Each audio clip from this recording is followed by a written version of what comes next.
Baik. Assalamualaikum warahmatullahi wabarakatuh teman-teman sekalian. Jumpa kembali bersama saya Hamis Wakil di Respon Populer. Bersama saya dan kami pemuda awam ngomong kolcar. Bung Kena. Siap. Kena. Kena kumis kak? Ya. Sehat Kena? Alhamdulillah sehat. Alhamdulillah. Nyala tuh kak? Jadi sehat. Sehat. Sehat. Kena ini salah satu konten kreator ya. Ya.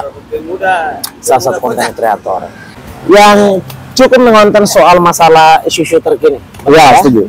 Terupdate dan terhangat. Ikut serta merespon persoalan-persoalan terupdate. Ya, setuju. Lalu mencoba untuk mempopulerkan. Nah, populer. Mungkin ini kan beberapa hari lalu kan ada salah satu kader partai. Oke. PDIP. Apa itu PDIP singkatannya? Partai Demokrasi Indonesia Perjuangan ya. Nah, kadernya ini kader tertuanya dan salah satu kader yang cukup punya pikiran gitu ya. Oke. Lebih daripada cukup punya pikiran. Oke. Yakni adalah Budiman Sujatmiko, tahu kan? Oke, iya. Budiman Sujatmiko ini kan adalah salah satu kader PDIP. Oke. Mantan. Sekarang sudah tidak lagi. Sudah dipecat ya? Ya. Dahulu kan dia adalah kader PDIP dan dia ini cukup punya pikiran. Ya. Ketika kemudian mewakili partai berbicara di ruang-ruang publik gitu ya, dia selalu menampilkan gagasan. Tidak sebagaimana kader-kader yang lainnya yang selalu menampilkan sentimen, katakanlah bahasa-bahasa yang kurang begitu berfaedah, katakanlah. Nah, Budiman ini adalah salah satu yang berbeda dari yang lainnya. Ya karena memang dia adalah ex-nya aktivis 98. Jadi wajar dong. Aktivis 98 itu kan syarat dengan pikirannya ya. Nah, yang kemudian terkenal aktivis 98 di PDIP itu kan ada Adiana Pitupulu dan juga Budiman Sujatmiko ya. Mereka ini ya berdua ini. Mereka ini adalah aktivis 98. Nah, lalu berpartai di PDIP. Budiman ikut serta di dalamnya membangun PDIP gitu ya. Membangun PDIP dengan gagasan. Dan hari ini kita dikejutkan begitu kemudian Budiman Sujatmiko dengan pikirannya mencoba untuk memberi pikirannya tentang politik ya, tentang Indonesia gitu. Dengan kemudian membuat salah satu relawan ya, salah satu aliansi gitu kan, namanya Prabowo itu Prabowo Budiman ya, relawan ya, Prabowo Budiman Bersatu. Nah, lalu dengan itu dengan gagasan itu Budiman justru kemudian ditendang dari partai PDIP karena dianggap sebagai bagian daripada yang menyimpang dari politik PDIP itu sendiri karena tidak berkesesuaian dengan apa kata Madam kan gitu. Jadi berhaluan kepentingan nih PDIP, di tengah PDIP menyalonkan dan merekomendasikan Ganjar Pranowo, salah satu kader partai juga. Nah, Budiman kemudian melawan arah politik partai itu. Nah, ini bagaimana menurut Kena ini? Ini karena memang menurut saya ini agak ada barangkali ini adalah skenario gitu karena memang Budiman yang dengan pikiran yang baik, yang sudah lama juga di PDIP kan gak mungkin begitu mengkhianati PDIP-nya. Nah, apakah kemudian di dalam ini ada skenario yang dibuat oleh PDIP dan juga dengan Budimannya, lalu nanti Budiman muncul sebagai bentuk bagian daripada kader yang seolah-olah mengkhianati PDIP lalu kemudian dipecat. Nah, karena gimana nih? Baik. Jadi seorang Budiman ini kita ketahui bersama bahwa beliau cukup lama berpartai di PDIP Perjuangan bersama dengan kawannya Adiana Pitupulu. Dan mereka adalah bagian daripada pejuang reformasi ya. 98. Bapak reformasi ya. Mereka juga bagian daripada itu. Dan kemudian kita ketahui bersama bahwa seperti yang sudah dikatakan oleh Kak Hans tadi bahwa ini seolah-olah seperti Kak. Ini seolah-olah seperti ya, terus.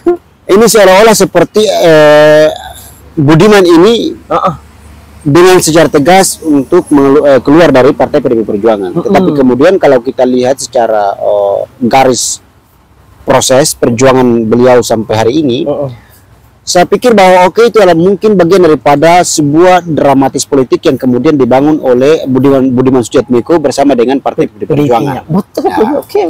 Karena kita tahu bahwa tidak mungkin seorang Budiman Sujatmiko ini berkhianat terhadap Partai PDIP Perjuangan. Karena Budiman Sujatmiko besar dan dapat dikenal secara luas oleh masyarakat di bangsa ini itu karena berada di Partai PDIP Perjuangan. Selain dia itu adalah selain daripada aktivis 98, dia juga dikenal di Partai PDIP Perjuangan. Berpolitiknya di sana, besar itu di sana. Dan besar di sana itu banyak, banyak gitu ya. Jadi oke. Terus lanjut. Jadi memang dia besarnya di Partai PDIP Perjuangan. Jadi kalau misalnya partai kemudian hari ini kalau misalnya Budiman dengan secara tegas untuk keluar dari Partai PDIP Perjuangan untuk karena memang memilih jalan politik yang berbeda, saya pikir itu tidak akan mungkin. Betul. Tetapi mungkin itulah bagian daripada kita mencoba untuk sedikit menduga bahwa bagaimana skenario gitu. Ya, beliau mungkin seorang Budiman ini sengaja dititipkan di kubu lawan, bagaimana supaya bisa cari tahu tentang bagaimana strategi politik yang dibangun oleh lawan politik. Oke, betul gitu. Prabowo ya dalam sini ya. Karena begini, ini langsung dipecat loh masalahnya ya. Tapi pernyataan Budiman jika memang niat beliau saat ini akan menikmati dulu fase dia non partai. Lalu nanti ketika ingin berpartai lagi dia akan mencoba untuk melamar kembali ke PDIP. Nah, itu pernyataan itu yang kemudian saya sempat lihat juga. Pernyataan Budiman artinya Budiman ini secara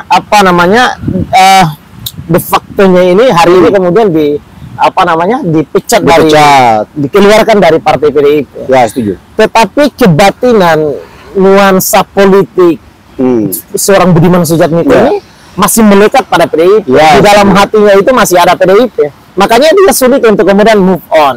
Maka saya kira dengan kemudian politik yang ada ini gitu ya, politik yang berkembang hari ini, saya kira ini adalah merupakan bagian daripada skenario. Karena begini, cobalah kita melihat, tatkala ketika suatu hari nanti itu Ganjar sama Prabowo itu menyatu menjadi satu koalisi. Apakah Budiman masih dianggap sebagai seorang kader yang dipecat, ataukah kemudian justru masuk kembali kan gitu? Karena ini kan menyangkut soal masalah Budiman ini dipecat karena dia ini berhaluan politik, berlawanan politik dengan PDIP. Dia mengusung Prabowo dengan kemudian membuat aliansi Prabowo, ya kan? Lalu berlawanan dengan PDIP yang mengusung Ganjar. Nah, bagaimana pertanyaannya ketika suatu hari nanti Ganjar dan Prabowo ini menyatu menjadi satu? Apakah Budiman masih dianggap sebagai seorang yang pengkhianat? Tentu, itu tentu. Sedangkan politiknya sudah berkesesuaian, Prabowo dan Ganjar itu menjadi satu. Tapi kemudian begini, itu tidak akan mungkin ya, karena kita lihat begini, dari ucapan-ucapan Budiman sendiri, kita juga sedikit membaca ya, bahwa beliau sendiri yang mengatakan bahwa nanti dia melamar kembali ke PDIP Perjuangan. Iya, betul. Berarti nggak masuk di akal gitu loh. Ya kan? Maksudnya dia sudah ada di Partai PDIP Perjuangan ini. Tidak mungkin Anda mengambil sebuah keputusan politik yang bertentangan dengan kepentingan partai. Itu kan tidak masuk akal. Apalagi seorang Budiman Sujatmiko ini secara kapasitas otak dia cukup dan dia tahu soal-soal itu. Ya kan?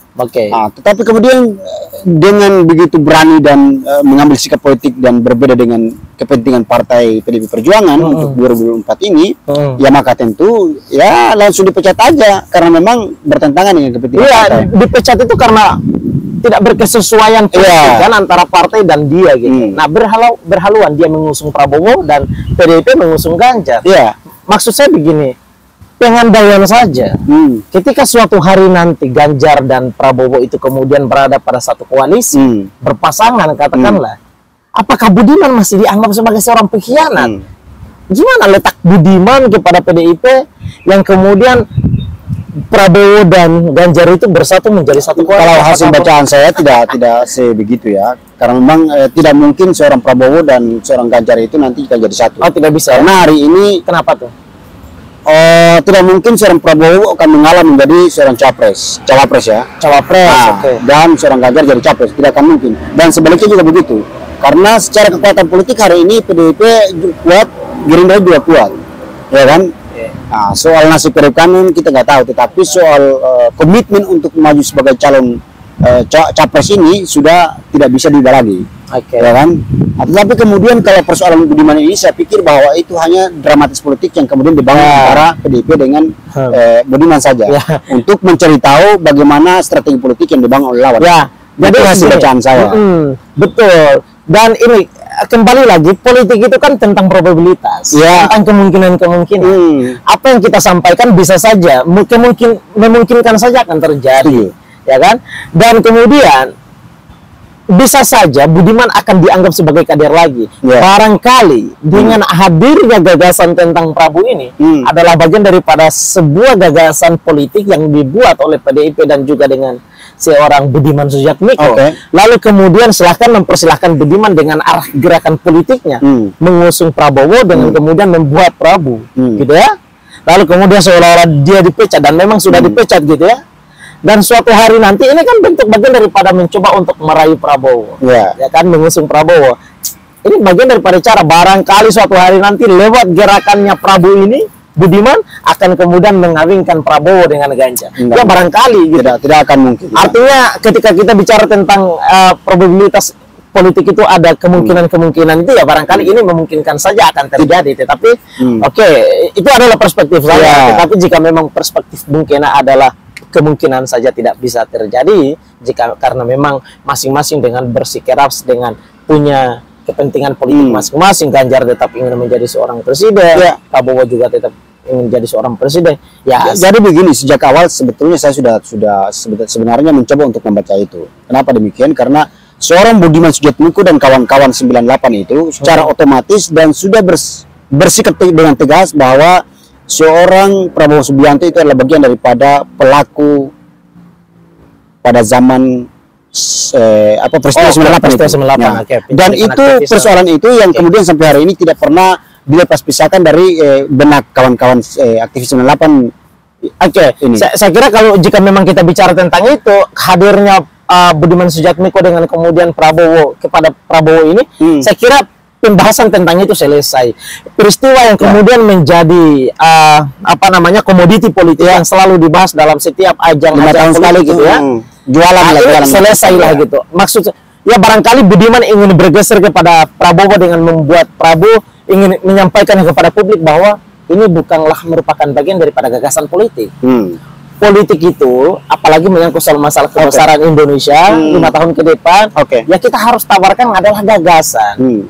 Makanya dia kenapa berada dan mengusung Prabowo karena menurutnya adalah Prabowo punya kesesuaian gagasan, pemahaman dengan dia, ya kan? Artinya Budiman sudah kemudian melebur di situ tentang dulu menggaungkan nyanyian politik soal masalah peristiwa 98 dan lain seterusnya, yang dimana itu diduga ada keterlibatan Prabowo di sana. Ya menurutnya ya kita sudahi. Saat ini kita mulai harus dewasa, beranjak dewasa, karena kebesaran Indonesia kita harus bangun dengan gagasan, bukan kita bangun dengan sentimen, apalagi peristiwa-peristiwa yang memang sulit sekali kita buktikan gitu ya. Ya memang agak sulit, apalagi ini kan sudah bertahun-tahun, puluhan tahun malah ya. Betul. PDIP perjuangan kan berkuasa selama 5 tahun terakhir ini. 10 tahun terakhir ini kan. Dua periode. Nah, tetapi kemudian persoalan-persoalan yang kemudian sering dinyanyikan oleh abang-abang aktivis 98 ini tidak pernah diselesaikan. Sedangkan mereka berada di kekuasaan. Nah, itu pertanyaannya. Kenapa malah justru Prabowo dilamar jadi bagian dari para pemerintahan. Diambil jadi menteri lagi. Kalau misalnya persoalan 98, ya sudahlah, kalian yang berada di kekuasaan ini sudah dengan secara tegas apapun caranya selesaikan persoalan tragedi 98 itu. Tetapi kemudian apa yang terjadi sampai saat ini kan mereka hanya cuma menduga, bicara dan mengklaim itu saja, tetapi tidak punya bukti valid solid. Dan saya kira dengan kemudian keterlibatan Prabowo di dalam pemerintahan, saya kira pembahasan soal masalah ini itu sudah usai. Selesai. Karena memang jika memang seseorang diduga kuat kemudian terlibat dalam sesuatu, kan tidak harus kemudian diberikan kesempatan untuk berbahasa, tetapi justru harus diberikan kesempatan untuk diperiksa oleh pihak penegak hukum, kan begitu maksudnya. Tetapi dengan kemudian seperti keterlibatannya sudah berada pada pemerintahan ini, artinya selesai, dan kita sudah sama-sama melihat tentang keterlibatan Prabowo di era periode kedua Jokowi ini. Nah, saat ini gitu ya, bagi saya Budiman memandang kesamaan pikiran dia dengan Prabowo itu adalah karena punya gagasan yang sama di dalam membangun Indonesia. Karena barangkali Indonesia katanya betul ya, dan memang ini adalah betul berkesesuaian dengan apa kata dan perjuangan para founding father bangsa ini, gitu, bahwa bangsa ini ketika ingin dibesarkan ya adalah tentu dengan pikiran, Pak. Oke. Oke. Jadi kita sudahi gagasan Ya, setuju. soal masalah sentimen apa segala macam ya. Nggak begitu mendidik bangsa Indonesia. Ingat loh, undang-undang pemilu kita Oke. nomor 17 tahun 2007 Oke. ya. Itu mendorong kita dan memaksakan kita harus bicara tentang gagasan politik atau politik gagasan di sana. Agar apa? Inputnya adalah biar masyarakat Indonesia secara luas ini Ya. 270 juta sekian juta jiwa ini Ya. bisa teredukasi dan bisa memahami tentang seluk-beluk dan substansi pada Ya, setuju. politik itu sendiri. Terima kasih Bung Kena untuk Siap. pembahasan kita yang singkat ini. Semoga Siap, Mas. masyarakat kita kemudian bisa mendapatkan sedikit gitu ya, Ya. daripada perbincangan kita. Namun gini, teman-teman sekalian, perbincangan saya dan Bung Kena, pemimpin Infosa ini gitu ya, adalah bagian daripada antitesa gitu ya. Ya. Silahkan jika memang teman-teman ingin mau membantah pernyataan kami juga tidak menjadi soal, silahkan tuangkan komentar teman-teman di kolom komentar dan kita mencoba untuk membangun diskursus ringan di sana. Oke. Dan kita akan ya berdiskusi ya lebih panjang lagi. Silakan teman-teman jika yang mau ingin mau misal apa yang kira-kira ingin kita bahas kembali gitu ya, silakan tuangkan di kolom komentar dan kita akan membuatnya dalam konten seperti ini. Terima kasih banyak teman-teman sekalian. Video ini jangan lupa share, like, dan komen, subscribe buat Anda yang belum sempat subscribe. Terima kasih banyak teman-teman sekalian. Assalamualaikum warahmatullahi wabarakatuh. Terima kasih Bung Kena.